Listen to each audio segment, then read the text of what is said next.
Kingsman, por favor, o que, é que você achou do segundo filme? Uma porcaria. Vou começar. Eu já assisti, olha, veja bem, todo filme, ele tem, por ideia, vamos dizer assim, tanto tem a parte de ficção, com a parte fantasiosa e segue todo esse roteiro. Então você vai ter ali um drama, um suspense, uma ficção, ele é um conjunto. Só que esse filme, ele conseguiu superar isso. Ele foi uma mistura de vários filmes, sem conteúdo, um roteiro péssimo. É um filme cansativo, um filme que extrapolou até a ficção. Eu acho que quando o filme extrapola uma ficção, ele só pode ser se for algo sobrenatural. Aí você entende que é algo que não tem como você explicar. Aí eu fico calado. Mas coisas assim absurdas. E que isso terminou, pra mim, matando o filme. Ou seja, era uma mistura de Vingadores. O cara tem um laço, que nem o da Mulher Maravilha tem um poder que o laço dele tem, que é impressionante. É algo até meio Star Wars também. Não, os cachorros, tudo me lembrou o filme de Schwarzenegger, de volta para o Exterminador do Futuro. Sim, sim. Olha, uma coisa que eu vou, sinceramente, foi uma mistura de tudo para terminar sendo nada. E é um diretor que já vem de filmes bons, X-Men Primeira Classe é um deles, o próprio Kingsman 1, então o cara que fez obras-primas faz uma coisa dessa, eu não consigo... Ruim, o filme é ruim. Rapidinho, de 1 a 10, nota pra Kingsman 2. Cara, mais baixo vai dar um Suicida, 3. 3, Ryuki? Nota 1. Nota 1, eu dou um 3,5, acho, no máximo. Assim, no máximo. Ele consegue pegar bons elementos do primeiro filme, mas pra dar sequência é terrível. Você assiste o primeiro filme, é muito bom. Alguém vai achar alguma coisa? Não, hein?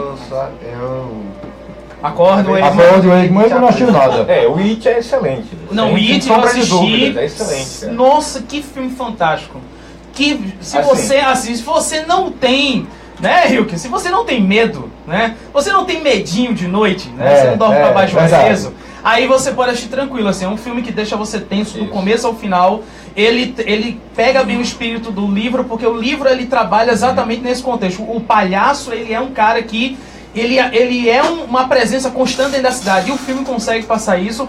Eu escutei uma crítica da Carol Moreira, eu estava assistindo uma crítica da Carol Moreira, ela disse assim, que o problema é que o filme não explica, né? Não explica quem é o palhaço. Mas é o capítulo 1, vai ter o capítulo 2. Sim. Que vai ser dividido em duas partes. Isso, pra mim tá ótimo, tá? Tranquilaço. Uma coisa, né? O primeiro filme, que é um seriado, o pessoal chama de a obra do medo, a obra-prima do medo. Eu chamo a obra-prima do tédio, a obra-prima do medo realmente é esse filme. É esse filme, O Tim Curry, ele faz um papel fantástico como palhaço, mas é só isso. É só isso. E esse, nossa, é muito, muito bom. Muito bom. Rio, que podemos ir pro ranking da semana, tá tudo pronto? Um minutinho só, viu? Um minutinho? Ok.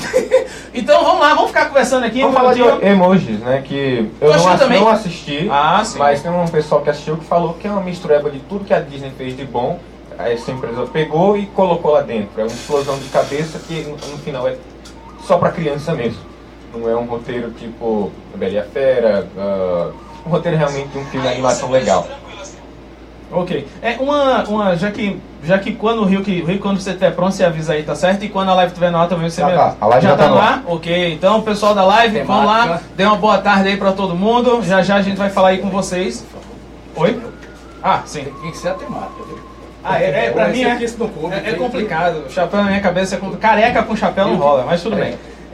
Zenaldo, deixa eu te fazer uma pergunta. Você teve aqui algum tempo para falar de Tex, e eu queria aproveitar esses minutinhos enquanto o Rio que está se preparando aí para perguntar o seguinte: de onde veio a ideia da tua sugestão de fazer um paralelo, de fazer um versus, né? O cinema americano versus cinema espaguete, de onde veio a ideia? Ok. Contextualizando dentro do próprio universo de Tex, porque Tex, me permita o gancho, hoje é aniversário de criação. Hoje, 30 de setembro, Tex está completando 69 anos de vida ininterruptamente no mundo. Caramba. Um gênero que para muitos foi esquecido, para muitos foi discriminado, e Tex continua aí. Então a Europa, em peso praticamente, está se preparando para o ano que vem, os 70 anos de Tex Willer, né? Então Tex, ele é um personagem de faroeste dos quadrinhos, criado na Itália, se passando na maioria das vezes no universo americano, no território americano, melhor dizendo. E com relação a associar a Tex e aos temas, é o que a gente vai tentar abordar nessas questões. Alguns preferem o italiano, outros preferem o americano, E eu estou nessa grande responsabilidade hoje aqui de passar os nossos conhecimentos, de trocar conhecimentos. E não posso, geralmente eu não gosto de ficar em cima do muro.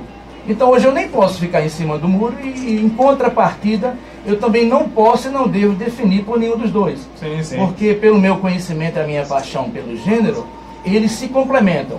Sim. Porque mesmo assim, se você pode até ter o direito de não gostar de um, ou de outro, ou de ambos.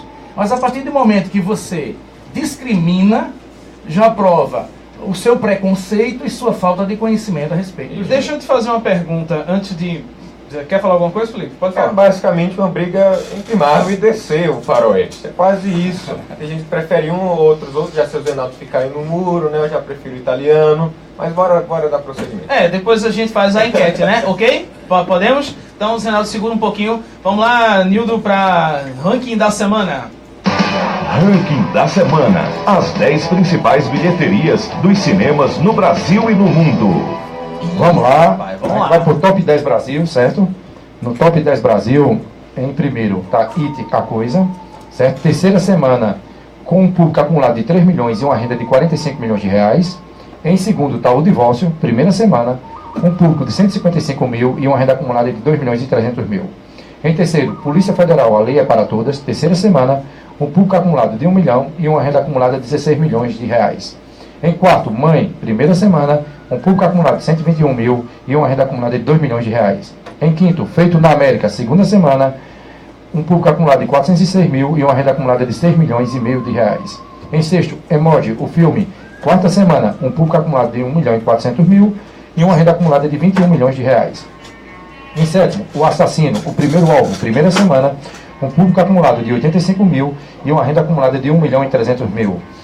Em oitavo, O Sequestro, primeira semana, um público acumulado de 38 mil e uma renda acumulada de 583 mil reais. Em nono, Lino, o filme, terceira semana, um público acumulado de 240 mil e uma renda acumulada de 3 milhões e meio de reais. E em décimo, Amityville, O Despertar, segunda semana, um público acumulado de 154 mil e uma renda acumulada de 2 milhões de reais. Você assistiu O Sequestro, você disse pra mim. O Sequestro. O que é que você achou do Sequestro? Espetacular. Mesmo. Espetacular. Eu escutei falar tão mal desse filme. Não, muito bom. Não foi Edson que disse não, tá? Só pra filme, mas veja, quando você entra nessa cadeira, começa a ser. É um filme clichê, mas é aquele filme que tem roteiro, é aquele filme que você fica, como você assistiu a coisa, como você disse, que não é a questão do medo, mas é a questão do esperar, do que vai acontecer. Sim, então sim. Te deixa tenso. A mesma coisa foi sobre o sequestro. É uma nota então, de 1 a 10? Eu daria uma nota a ele 7. 7, ok. Vamos lá para o ranking internacional? Vamos para o ranking internacional agora. Em primeiro, Kingsman, o Círculo Dourado. Primeira semana, uma renda acumulada de 39 milhões de dólares. Em segundo, It, A Coisa. Terceira semana, uma renda acumulada de 266 milhões de dólares. Em terceiro, Lego, Ninjago, o filme. Primeira semana, uma renda acumulada de 21 milhões de dólares. Em quarto, O Assassino, o primeiro alvo, segunda semana, uma renda acumulada de 26 milhões de dólares. Em quinto, De Volta para Casa, terceira semana, uma renda acumulada de 22 milhões de dólares. Em sexto, Mãe, segunda semana, uma renda acumulada de 13 milhões de dólares. Em sétimo, Friend Request, primeira semana, uma renda acumulada de 2 milhões e 400 mil dólares.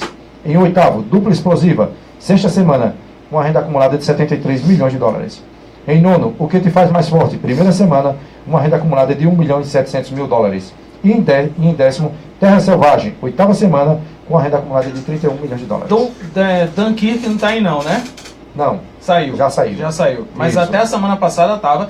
Eu acho que o Kingsman ele só vai ficar porque ele só tá em primeiro porque é a estreia, é a grande estreia da semana. E de repente pode agradar o estilo do público americano, né? Que você vê que é uma coisa ali entre mais a Inglaterra e os Estados Unidos. É mais entre os dois serviços secretos. Mesmo assim, nada me surpreende, porque se você pegar, teve um filme aí que não foi sucesso no Brasil, mas nos Estados Unidos ele bombou. Então isso é normal, eu lembro, né? de um antigo que você vira e mexe, toda vez que eu via você dizendo na lista, era um que eu nunca ouvi falar aqui no Brasil, mas ele sempre estava figurando entre os 10 do ranking internacional. Exatamente. Mas ok, é isso aí, tá? Muito obrigado, Sr. Hilke.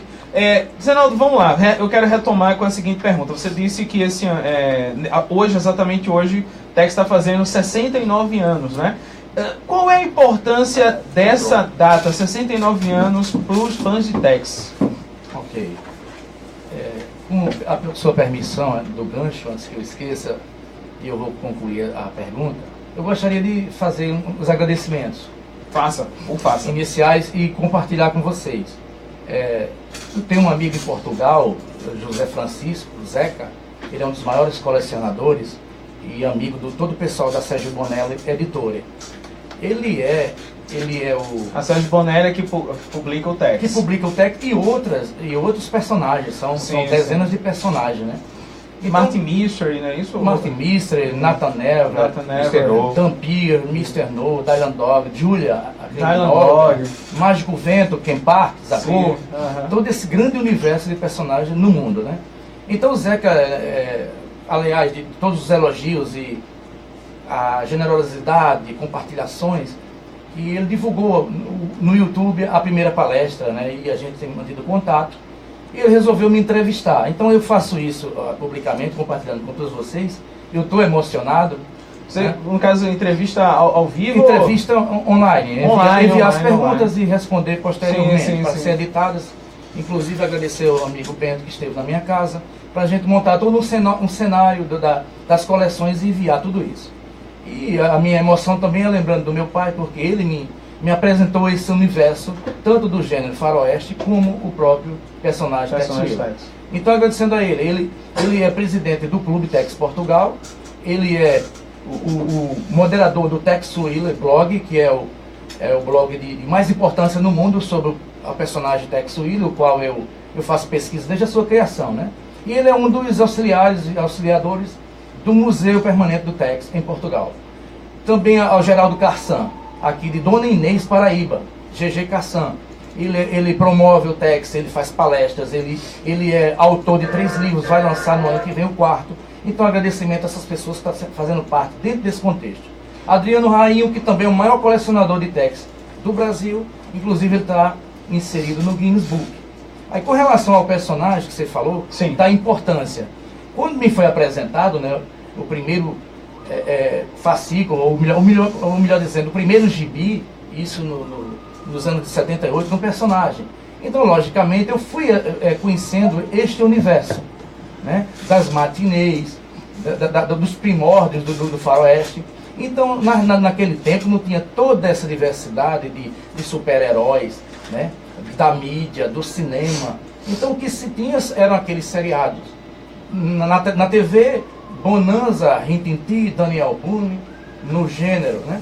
E os gibis que se tinha de vários outros personagens. Então Tex foi um deles. Claro, com o tempo, a sua maturidade, a sua inserção de personagem, a sua grandiosidade que foi tendo dimensões, a história que a gente vai tentar abordar aqui, alguns tópicos, Tex está inserido nesse contexto. Porque o que você lê sobre a história da colonização do Velho Oeste propriamente dito, Tex está inserido.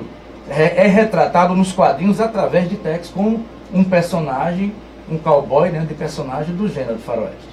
Deixa eu fazer uma pausa, Zenaldo, rapidinho, vou passar para os demais. Felipe, me diz uma coisa, qual foi, a gente tem um tempinho ainda antes de ir pro intervalo, qual foi o primeiro filme de faroeste que você lembra, assim, sabe, que você lembra conscientemente, né? Aquela, meu pai conta... Sim.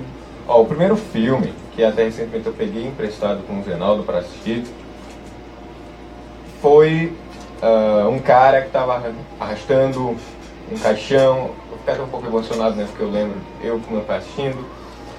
Você sabe muito bem qual é, que é o Django. Sim, o Django. Então, o primeiro filme que eu achei de faroeste que eu lembre foi Django. Um cara arrastando um caixão, foi isso aí. Foi daí que eu comecei a gostar. E parei, meu pai assistia uma hora ou outra, e depois quando eu conheci Zenaldo, a paixão pela coisa começou a brotar mais forte ainda. Então o primeiro filme foi Django. Foi Django. Isso. Wegman, qual é o primeiro western que você lembra de cabeça assim? Ele ainda não acordou não. Não acordou não, vai acordar daqui a pouco. Vai acordar. Seu Rio, que aí? Você, vamos lá. Aí, rapaz, é complicado, né? Do Forte Apache, como o Zenaldo falou aqui, Forte Apache, Durango Kid, Rintintin, o clássico do clássico, como foi que ele citou aqui, Django, que é conhecido como Galeguinho, no faroeste, Tele Savalas, Charles Bronson. Então isso daí era o que se tinha na época para se assistir. Sim. Era onde você assistia. E outra coisa, o bonito do filme que hoje você não vê no cinema e você não vê hoje nas grandes produções, é que não existia efeitos especiais, ou seja, o trem era um trem, se tivesse, na verdade, o Forte Apache tinha de ser construído como um Forte Apache, ali você teria que ter aquela quantidade de cavalos, os índios se vestiam a caráter mesmo, ou seja, dava a ideia que realmente eram índios mesmo, descendentes. Quando tinha aquele lado que atravessava, que ia para o lado do México, se usava o pessoal mexicano mesmo, ou seja, você tinha uma obra clássica. Então, ali as armas eram usadas de acordo com a época. Até isso leva em conta, porque a gente às vezes vai assistir um filme hoje, o cara pega uma arma, parece uma metralhadora, parece uma coisa que não acaba a munição, e não. Naquela época, se existia um cara como Clint Eastwood, para mim foi um dos melhores atores em termos de faroeste. O cara ele tinha a alma do faroeste. Isso. A simplicidade fazia tudo, cara, no faroeste antigamente. Hoje em dia é sempre algo muito mirabolante, uma história muito confusa até.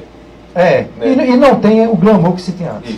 Ok, pessoal, o papo tá excelente, mas a gente tem que ir pro intervalo. Vamos lá, senhor Nino Miranda, para o intervalo? Não saia daí. O Clube do Filme. Vamos pra lá, o filme faroeste, os caras morriam mesmo, né? Depois ressuscitava. Boa tarde, pessoal. Não pense que eu estou dançando quadrilha. Estamos aqui hoje com o pessoal do Faroeste, certo? A grande sumidade aqui, Zenaldo, para cá, meu amigo, está aqui também. Está separando as coisas ali. Felipe Santos, está aqui Lucinha Santos. Não, Lucinha Santos não. Lucinha Santos não. Está aqui o rapaz que dorme, mas que ainda participa do programa. Meu amigo, acorde que você deve estar sacoleja, homem, sacoleja. Pessoal, em primeiro lugar, como o Rio já disse, boa tarde para vocês. Em segundo lugar, se você tá assistindo a live e ainda não curtiu a página do Colecionador de Cinema, por favor, vá lá em cima, curta, coloque lá, marque para você ficar recebendo as notificações da página, que é muito importante. Outra coisa, se você tá assistindo a gente, compartilhe esse vídeo agora. Não só coloque nos comentários não, compartilhe, é sempre muito importante, beleza? Pronto, então vamos lá. Vamos... Oi? Apresenta aqui. Chegou o homem que viveu todas as épocas. É o homem de mil faces. Aqui... Ele como Wolverine hoje disfarçado de faroeste e de Durango Kid. É verdade. Mas ele passou por todas as épocas. Vamos ter aqui nosso amigo Bento. Galera, na verdade estou homenageando um faroeste do Elvis Presley, né? Na verdade ele fez 3 faroestes. E estou homenageando o terceiro filme, que é o Charro. Não poderia deixar passar em branco essa oportunidade. E homenagear o grande ator, né, o grande cantor e o gênero em si, né? E aqui o mestre de cerimônias, aqui o grande convidado. Zenaldo, o que você trouxe aí pra gente? Pode mostrar, fica à vontade. Ok, que a ajuda de vocês. Opa, inclusive o nosso amigo Edson tem pedido para apresentar outra vez, não deu tempo, né? Pode pegar, não vai. Ô Edson, ele trouxe agora porque senão não carrega, pede emprestado. Aí ele trouxe agora. Tava com medo. Temos uma grande variedade de episódios de Tex no mundo. Só no Brasil, 18 edições. Então, só mostrando para todos os amigos que não conhecem, reforçar aqueles que conhecem, Tex foi apresentado de uma forma assim, em álbum, que é um especial de Civitelli em forma de desenho. Essa é uma autobiografia. Você estava me explicando. Essa história é muito interessante porque é como se realmente o Tex estivesse contando a história. Estivesse contando as suas andanças, as suas vivências, seus conflitos. Isso o lado positivo e o lado negativo. Temos o Tex apresentado em uma edição também especial colorida, né, nesse formato. Esse é um dos mais antigos. Tex em preto e branco. Da Editora Globo ainda, né? Ainda da Editora Globo. Depois passou para a Rio Gráfica Editora, anteriormente VEC, e hoje em dia, há 20 anos, a Mitos é responsável por as edições de Tex no Brasil. Esse mais recente. Tex surgiu também em Graphic Novel. Já vamos ter o quarto livro, né? O melhor dizendo, a própria você pode comprar no O Colecionador Comic Shop. Pode entrar aí também na página e dar uma curtida. Ok. Essa edição comemorativa não foi pela Mitos, nem pela Sérgio Bonella Editora, foi pela Ópera Gráfica. Sim, que na época, Tex hoje completa 69 anos de existência, mas quando o Tex completou 50 anos, foi lançado. Eu consegui através de Nilson, lá da Comic Shop, e num Recife na Comic Con, que ele trouxe, que eu não tinha isso aqui. Material totalmente excelente. A Ópera Gráfica fez essa homenagem. e abordou grande informação. Essa história de 50 anos é exatamente o que fala aí? Tu lembra mais ou menos? Os 50 anos do personagem no mundo. Aí qual foi a história que eles colocaram aí dentro? Que foi compilado e colocaram? Não, eles colocaram, eu não lembro ela totalmente. Então tudo bem. Não, mas assim, são artigos, são detalhes, são datas, são curiosidades. Entendi. Não é uma história, é uma história. Eu pensei que era uma história em quadrinhos. Não, é praticamente um manual a respeito do personagem. Entendi. A biografia dele. A biografia, né? Muito grandioso. Dicionário do texto. Dicionário, né? E aqui recentemente, né, a gente estava aguardando agora para setembro, no próximo mês teremos Tex, capa dura pela editora Salvato. 60 fascículos. do Agreste. Voltamos a apresentar Clube do Filme, seu programa de cinema da Rádio Cultura.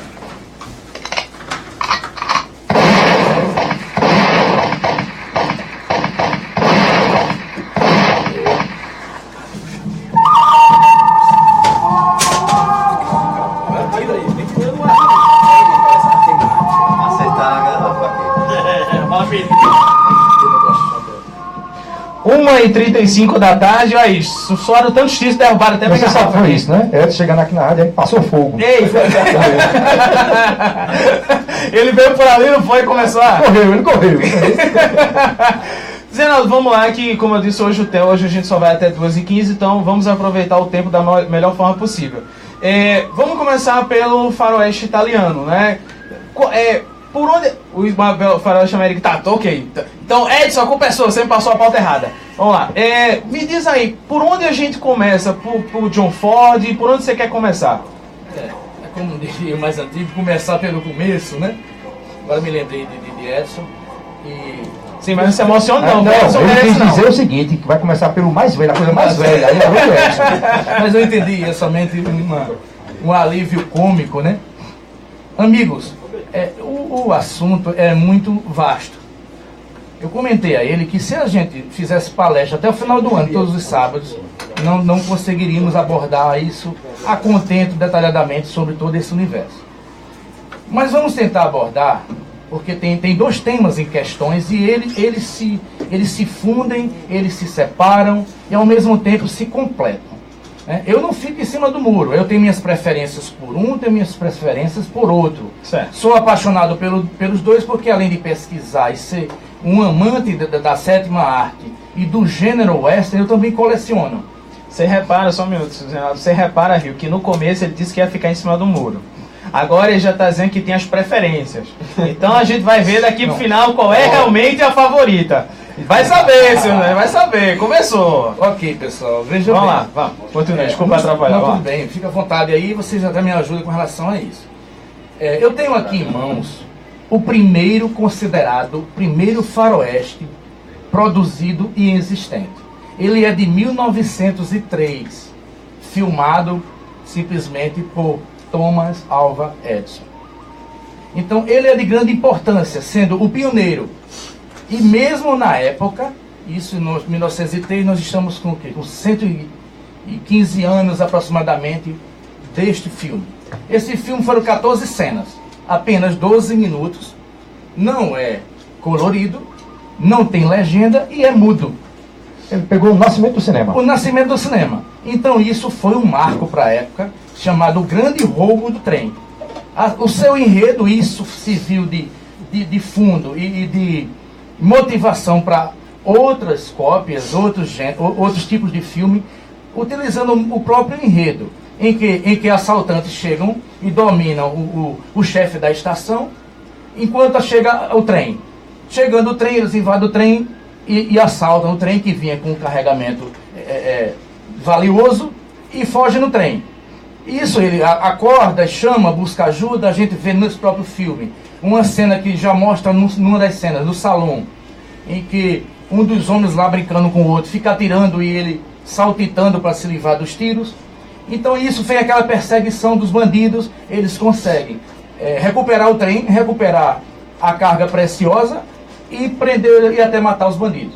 Agora, para a época, uma das cenas que chama a atenção é que um dos bandidos, talvez até o chefe, não tenho a certeza, ele se volta para o espectador e simplesmente atira. E isso é 15 anos atrás. Susto, né? Não havia o medo do pessoal, né? Não havia o 3D ainda. Então você imagina a criatividade, isso para há 115 anos a gente está falando.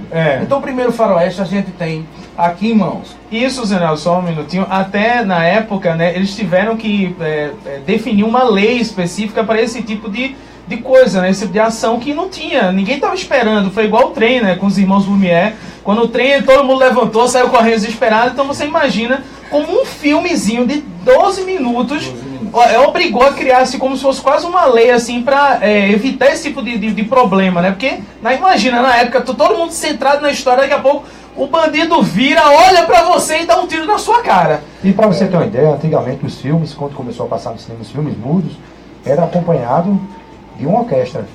Sim. Uma orquestra no cinema, onde ele fazia o roteiro, e tinha gente que, por incrível que pareça, eu cheguei a pegar pessoas que iam para o cinema, pelo faroeste, torcer pelos bandidos. Acredito. Achando que ia mudar o roteiro lá na hora, o bandido ia ganhar do cara e acabou-se. Tinha gente ainda que acreditava nisso. E outra coisa, só, tem gente hoje que com 3D ainda fica, né? Passa um passarinho, tem poeira caindo, fica banana e tal, né? Aconteceu comigo recentemente, é Planeta dos Macacos. Foi fantástico, né? Aí, amigos, o que eu pretendo abordar dentro do contexto, diferenças entre um e o outro. Porque se a gente aqui isolar teria sua importância. Então, digamos que haja fusão de um com o outro, e na próxima palestra também poderá ser dado continuidade dessa forma, sobre o tema abordado. Eu queria trazer para vocês essas curiosidades realistas e comparativas entre um gênero e outro. Será sobre a trilha sonora, o figurino, o roteiro puro, o roteiro sobre o domínio da língua, a direção, a característica dos atores e a questão do índio. Se a gente conseguir abordar metade, a gente conclui na próxima. Na próxima vai ser. Né? Posso então começar? Eu estava conversando com o Rio, então eu queria que o Rio começasse a falar, depois eu passava para você, certo? Eu estava comentando com o Rio que quando a gente foi assistir filme agora na quinta-feira, que eu estava assistindo como eu disse para você, no tempo da diligência, né? E uma coisa que eu estava notando é o seguinte, me dá a impressão, principalmente pela figura icônica ali do John Wayne, que o faroeste americano, ele traz enquanto figura principal, ele traz quase como se fosse o herói. Entendeu? Ele constrói o herói para você.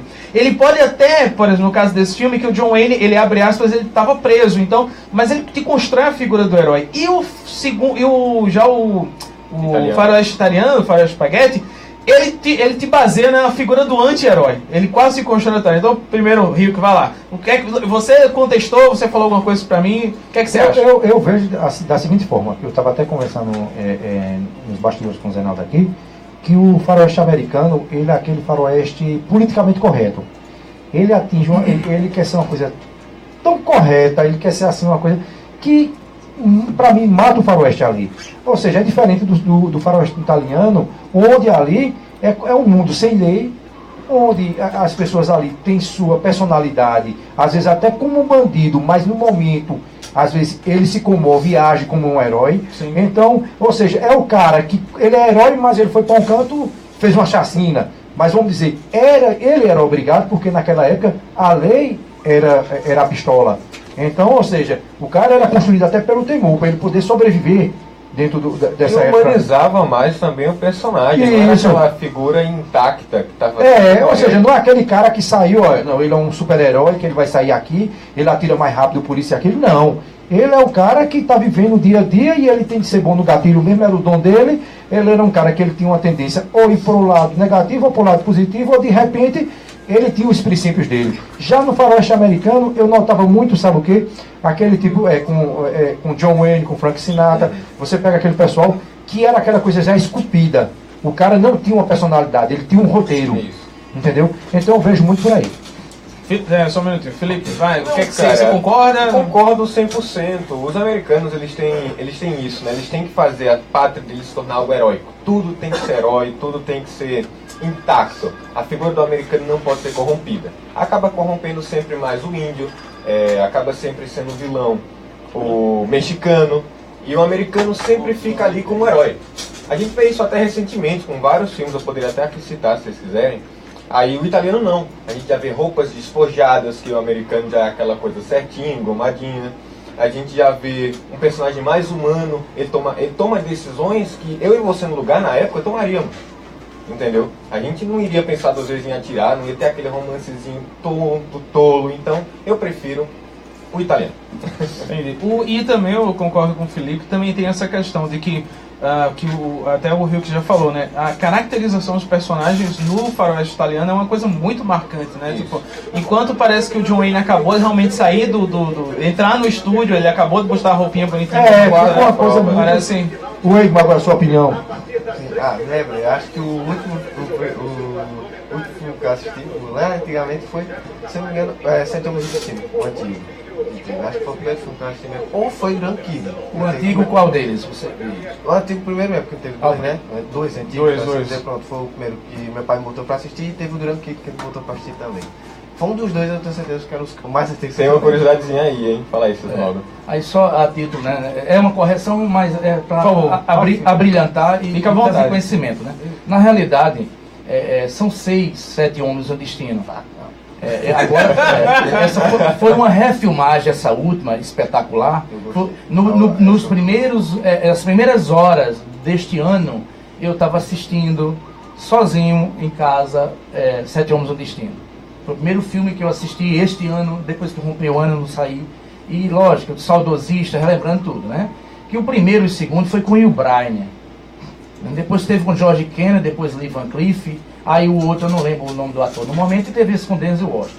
Mas você vê a importância do filme, pra gente não sair desse foco, na minha planilha aqui, vejam bem, a de grande importância, porque não é uma cópia da cópia. Sim. Cada um tem a sua importância, eles pegam aquele mesmo roteiro, mas tomam uma dinâmica diferente, e cada um deles tem a sua importância. Só a título de conhecimento para nós, que todos eles para mim são muito bons.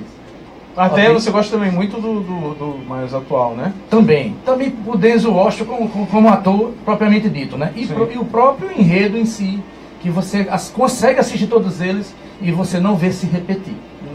Pois é, okay. Voltando a dizer, né? Eu não conheço muito sobre essa separação do western americano e o italiano, vou admitir, né? Porque eu acho que esse filme e tal, eu não tinha essa noção de, o italiano é americano, todo aquele processo, mas eu vou falar sobre o processo que eu acho melhor no filme faroeste, né? O que eu gosto, por exemplo, no filme que teve de 7 Homens do Destino, é que retratou aquela época como, assim como foi a Idade Medieval, certos filmes que retratam a Idade Medieval como uma coisa asquerosa, um tempo nojento, né? Aquele processo também se tratou lá, né? O pessoal que não toma banho, o pessoal toda aquela coisa esfarrapada e jogada, na verdade. Eu gosto desse sistema, você sentir essa certo repúdio pelo ambiente, tá entendendo? Porque era aquela época não tinha outra coisa. O que eu gostei de 7 Homens do Destino também é que ele retratou a violência que era naquele tempo e as coisas jogadas, porque tem certas partes do filme que tem palavrão, tem certas, tá entendendo? E é o que eu acho interessante no filme. Eu gosto desse sistema, eu sempre gosto de uma retratação da realidade, porque quando até você estuda os processos dos Estados americanos, na Marcha para o Oeste, era uma coisa totalmente violenta. Bandidos iam pra cima e os heróis, né, com os exércitos e tal, também praticavam coisas que não eram muito boas, tá entendendo? E muitas vezes tem certas pessoas que falam que os índios naquele tempo, né, por exemplo, o filme que teve até com o John Depp, esqueci qual é o nome dele. Cavaleiro Solitário.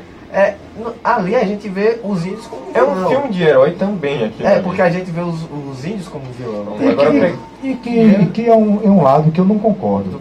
Como é que você entra? Você vai desbravar um ambiente, certo? Que os índios, pela própria natureza, estão morando lá. Então vem a civilização, invade aquela área. E eles são vilões. E eles viram vilões da noite pro dia. Ou seja, não porque eles não se vestem. Veja essa discriminação. Mas que se você for para a história e analisar como um todo, isso hoje em dia ainda se acontece. Ou seja, é a questão do avanço da tecnologia. Então, sempre o que não é útil, você coloca ali, ou tu sai ou você vira um vilão. Não tem outra saída. Então, mas esse confronto aí, eu vejo ele de uma forma mais real, uma forma mais bonita, no faroeste italiano.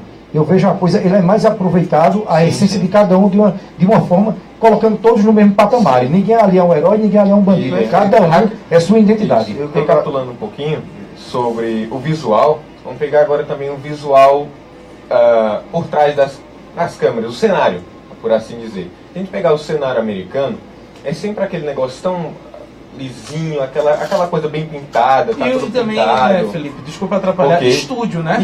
Estúdio, você vê que era aquela preocupação, que eles tinham até mesmo por causa de recurso e tal, então aproveitava o estúdio o máximo que pudesse, né? Você vê, por exemplo, no tempo da diligência fica claro quando o fundo ou abre aspas, o fundo é verde, que não é verde, né? Mas enfim, você vê que é simplesmente filme, ou é pintura e tal. E o italiano não. Você vê ali em Django, ela ama, é tudo bagunçado. Você fala, poxa, se realmente eu tivesse na época, seria daquele jeito. Isso. Entendeu? Então, por isso, mais uma vez, eu repito. E, por exemplo, eu estava até comentando com o Rio que o Era Uma Vez no Oeste, aquela cena de abertura, só aquela estação de trem ali, é fantástico, porque você olha, você vê que a estação existe. Entendeu? Tudo ali existe. Então, você fica pensando, cara, quanto tempo que esses caras demoraram para só fazer esse cenário. E outro, um cenário que não aparece mais. Ele aparece naquele momento e no resto do filme ele não aparece mais, entendeu? Mas enfim, vamos lá, Zenaldo, pode continuar. Eu gostaria de definir o nome. Né? Ok. O nome. Quando a gente fala faroeste, aportuguesado, melhor dizendo... Bang bang. Ok? Isso aí já foi mais vulgarmente chamado, né? O bang bang, né? Porque no original, em inglês, é western. Western. Significa ocidental. Uhum. E faroeste, aportuguesado para o faroeste, far significa longe. Uhum. Ou seja, o oeste é a parte do oeste, sim, propriamente dito, do território americano. Então, quer dizer o quê? Longe, o extremo oeste. Sim. Ou seja, a gente vai tentar abordar, inclusive o índio está aqui, sobre a questão do índio, tema no último, né? A gente vê essas questões e trazendo para o italiano, aí ficou bang bang a italiana, o western, spaghetti, e a questão mais preconceituosa, o faroeste macarrônico.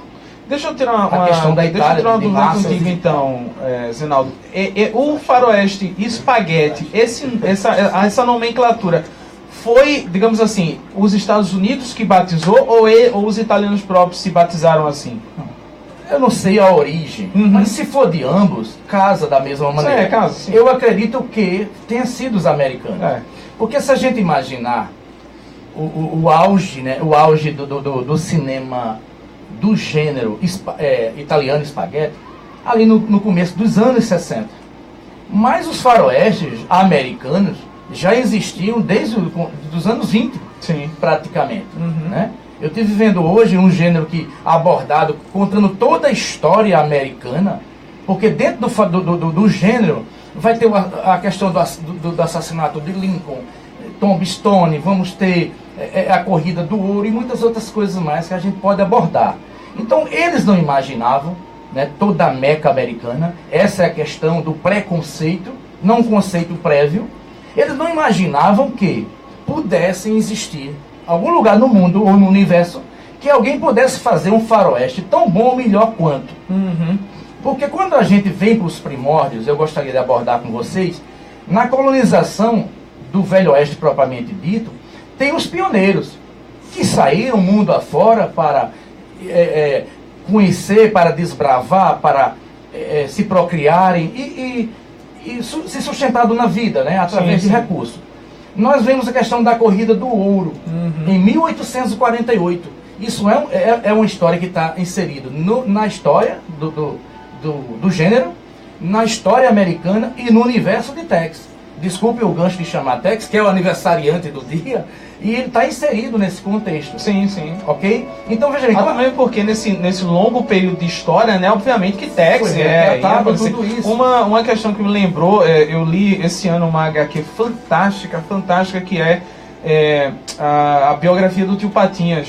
E a biografia do Tio Patinhas, ela passa, o Tio Patinhas, ele vai ele conhece Buffalo Bill, ele conhece Taná, porque ele vai para essa corrida do ouro, né? Ele quer ser rico, aí cara, é fantástico, assim, eu recomendo que qualquer pessoa que puder compre, entendeu? Veja bem, continuando aqui, amigo, eu cito a corrida do ouro, só tópicos devido ao nosso tempo. A Corrida do Ouro é que ela trouxe importância, logicamente, mas também trouxe muito lado negativo. Porque, eu citando aqui, eu destaquei isso no ano de 1848, em janeiro. 1800. 100 anos antes de Tex ser criado, que foi em 1948. Então alguém ali, numa margem do rio, encontrou uma grande pepita, aquela coisa brilhosa, metálica, não se tinha conhecimento comumente do material, seria, né? raro, né, valioso, e descobriu, meu Deus, o que será isso? E houve a Corrida do Ouro. Então, os gananciosos aproveitadores foram tentando filtrar e minar, e isso se espalhou em direção à Califórnia. Quando alguém dizia, vamos à Califórnia, quer dizer, vamos buscar ouro, todos queriam, logicamente, mudar o seu padrão de vida. Sim. E também enriquecer. Como era no início, que tinha ouro mais farto, não era tanta violência. Mas a partir do momento que na Corrida do Ouro americana foi se extinguindo ou não encontrado, não tendo recurso para explorar, então quem tinha estava à margem de salteadores. Então houve duelos, houve emboscadas, houve sequestros, assaltos, assassinatos, tudo em troca. Porque também, se a gente lembrar, né, era realmente uma terra sem lei nenhuma, né? Você imagina um monte de gente indo para um determinado lugar atrás de riqueza e não tinha nada. Era um território literalmente sem lei, né? Não tinha. Inexplorado. Né? Isso a gente vai acrescentar tudo isso, Luciano. Viu? Isso, quando houve mais o progresso, né, dos pioneiros estabelecendo os chamados pueblos, que os mexicanos usam muito esse termo, os lugarejos que foram formando pequenas cidades, geralmente próximo a um rio ou alguma estrada que já era pré-existente. Aí com esse progresso, essa evolução, aí fomos ver o quê? A chegada da diligência. Eu cito aqui a Wells Fargo, teve outras linhas de diligência no oeste americano, mas ela é a mais famosa propriamente dito. Então os donos da Wells Fargo, da mais famosa linha de diligência, eles também foram testemunhas da chegada do trem. Só que a Wells Fargo, ela levava pessoas, né, levava dinheiro, pouco, quantidade, roupas, alguns mantimentos. Mas com o trem foi diferente, porque o trem passava agora a transportar gado, animais, ferro, madeira, carvão, né? tudo. Então eles mesmos investiram com a questão da chegada do trem. E foi um grande marco. Isso tudo desbravando uma terra desconhecida, inóspita e hostil, que é rumo ao desconhecido. E a quantidade de filmes, eu não sei se vocês vão lembrar disso, a quantidade de filmes que a gente tem que exploram isso. Né? Tipo, o cara tem uma fazenda e aí a linha de trem tem que passar dentro da fazenda. Agora uma pergunta que não quer calar, vou fazer. Uma pergunta que não quer calar. Que não quer me responder uma coisa. Se você tivesse de escolher, você vai ter que fazer uma escolha entre o oeste americano e o oeste italiano. Qual dos dois? Você vai ter de escolher um. Eu posso me defender? Não. Não é defesa porque eu não estou acusando, eu estou querendo saber não. Se você tiver de escolher entre um ou outro. Talvez. Vamos dizer, eu sei que você tem a paixão, você vê o oeste como um todo. Eu estou entendendo, veja bem. Eu sei que para você, cada oeste tem sua identidade e isso você gosta porque é o que torna a coisa bonita. Mas se você tivesse de afinar, vamos dizer, você só pode fazer uma escolha. Tivesse aqui 2 cinemas, 2 salas de cinema. Você só pode assistir um filme, ó. Não pode depois ver o outro. E tivesse um faroeste americano e um faroeste italiano, em qual sala você entraria?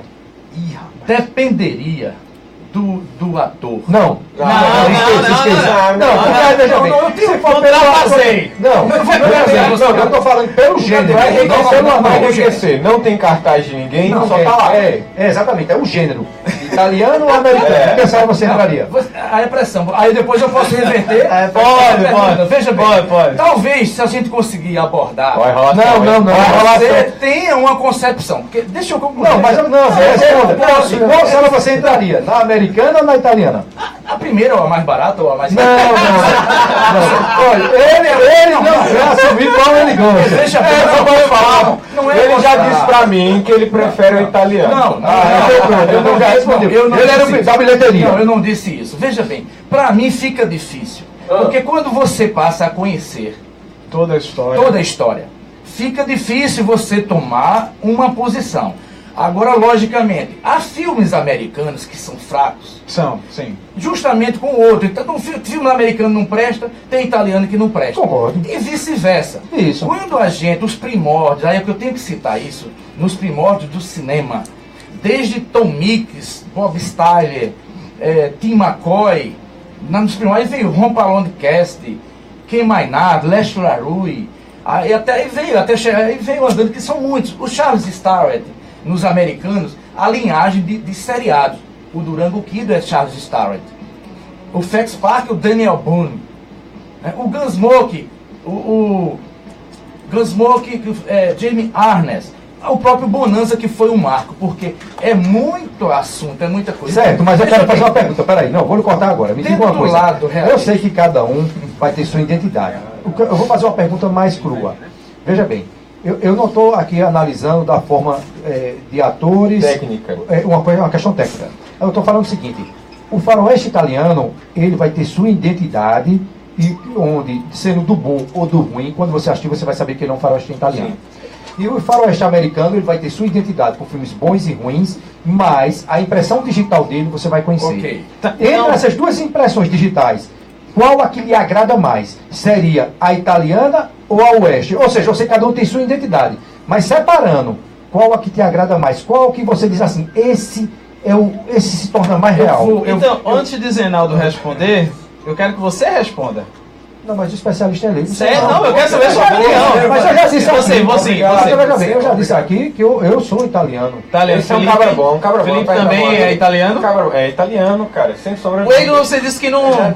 Balançou ele aí pra acordar. Mas pelos comentários que eu vi do italiano diferenciado para o americano, acho que eu me inclinaria mais para o italiano. Pronto, aí ó. Bento, diga aí. Eu quero saber. Olha, apesar de ter começado a ver o gênero devorando muitos filmes americanos, né? Porque na década de 80 havia um quadro de uma TV aberta que todo sábado à tarde exibia o filme de faroeste. Então, marcou muito minha infância, entendeu? Vi muitos filmes, mas recentemente eu revisitei o gênero e graças a Deus assisti o Era Uma Vez no Oeste. Demorei muito tempo para ver essa obra-prima. Tanto que ele entrou na lista dos meus 3 filmes favoritos, independente de gênero, mas ele está lá no pódio.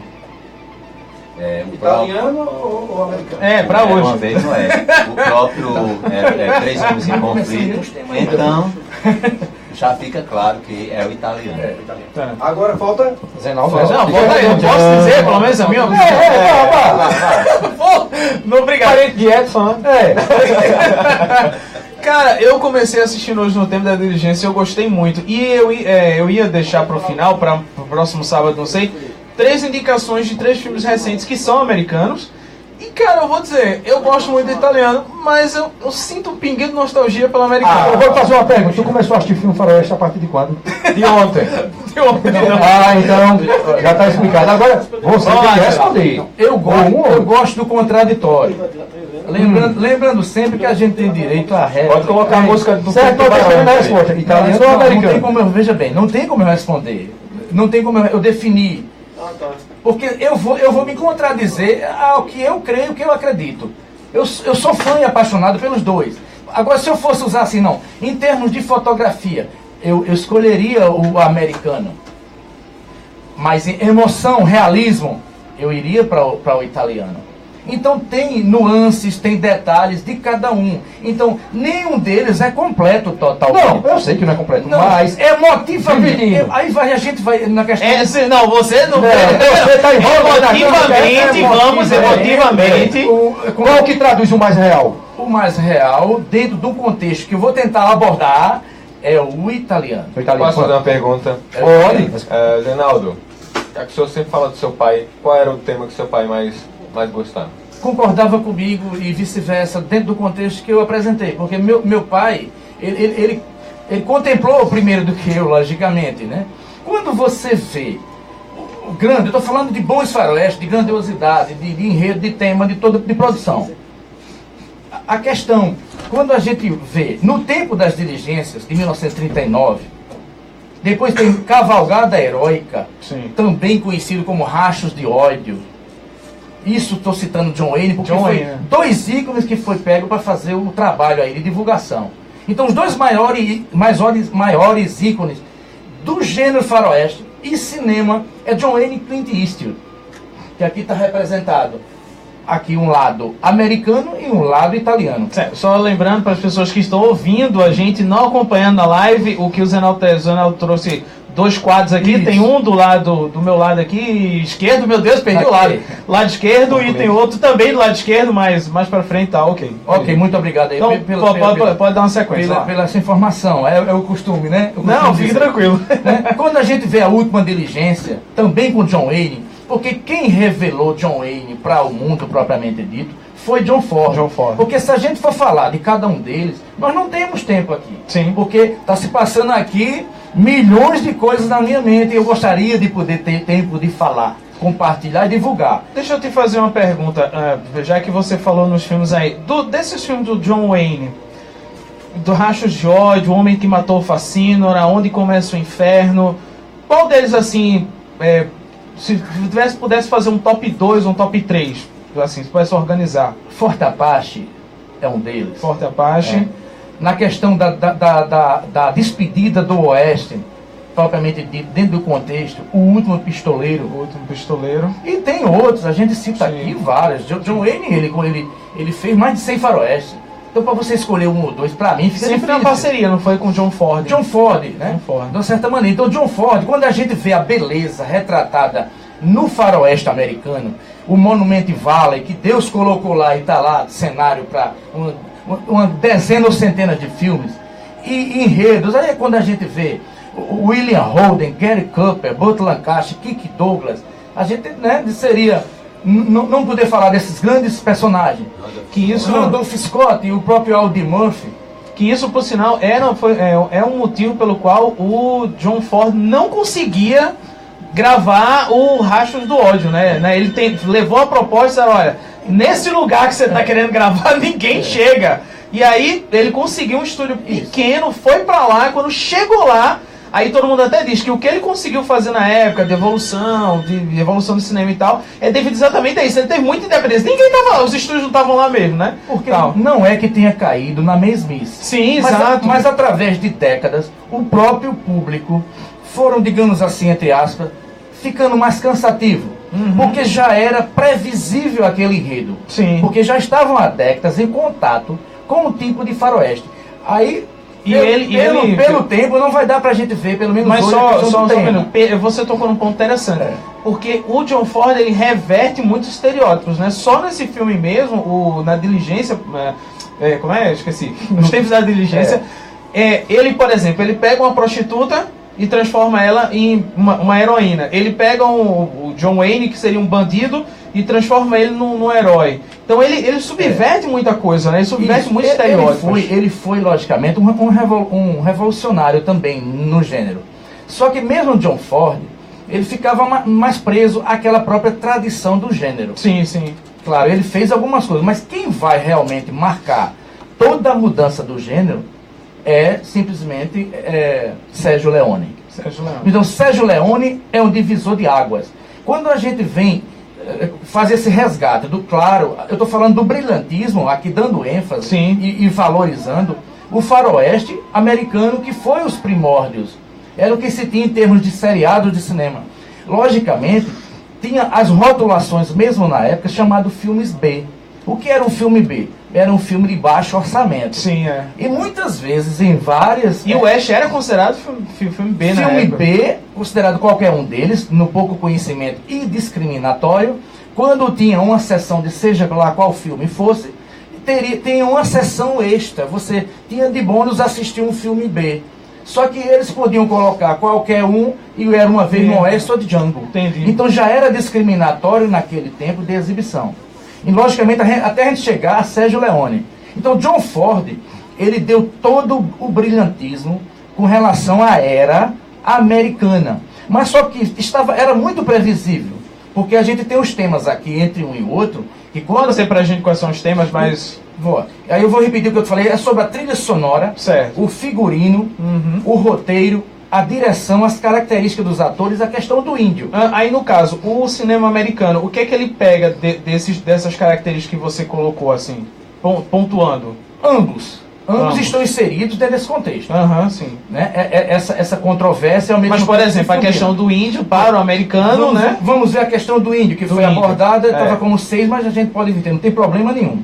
Então, o que é que eu tenho a dizer para vocês? Nos filmes americanos, era comum, isso através de décadas, mostrar o índio como vilão. Como preguiçoso, como saqueador, como assassino. Só a parte negativa. Então, logicamente, isso eu não vou simpatizar com o faroeste americano.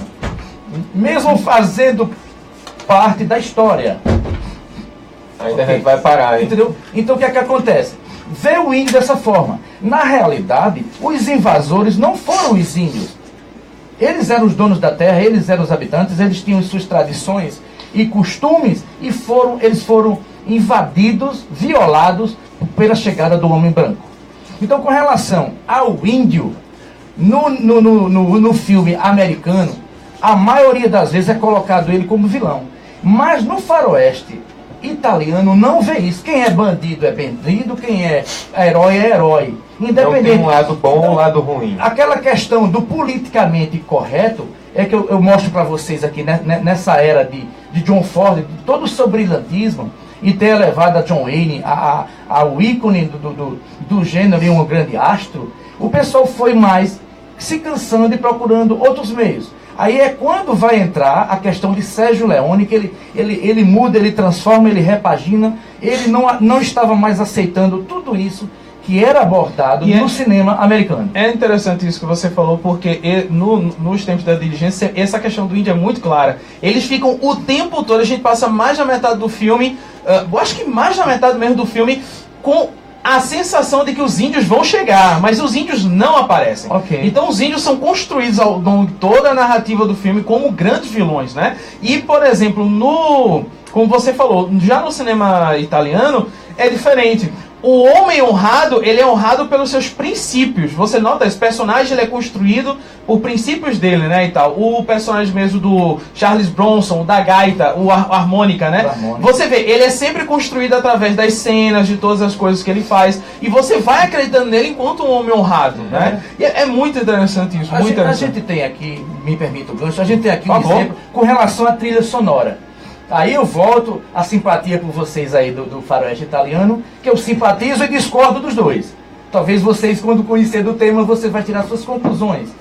Né? Porque fica difícil para mim opinar um e o outro, já que sou colecionador e amante do gênero. Quando você, relativo à trilha sonora, no americano, era mais aquela trilha clássica, em que eu pergunto a qualquer um, alguém aqui lembra de alguma trilha sonora de um filme americano? Não. Eu lembro. Não, você veja bem, só para avisar que Edson se encontra aqui na rádio, isso não aborde o além. Foi no a gente falsa, realmente a gente teve aquele susto, mas Edson, dê sua alô aqui, dê sua boa tarde. Boa tarde. Agora eu fiquei aqui ou aqui? Aqui. Boa tarde, não é nem uma guarda além. Boa tarde a todos, boa tarde a toda a galera. Você vê como o Edson é um cara difícil, né? A gente plantou ele na bala e ele conseguiu chegar.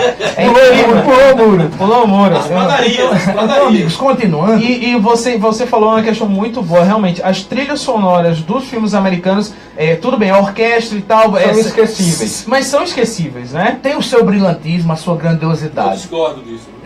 Você tá errado, você chegou agora. Você tá fazendo parte do programa. Exatamente. Aperta aí, por favor. Não digo assim que são esquecíveis, mas que são assim, talvez não comumente lembradas.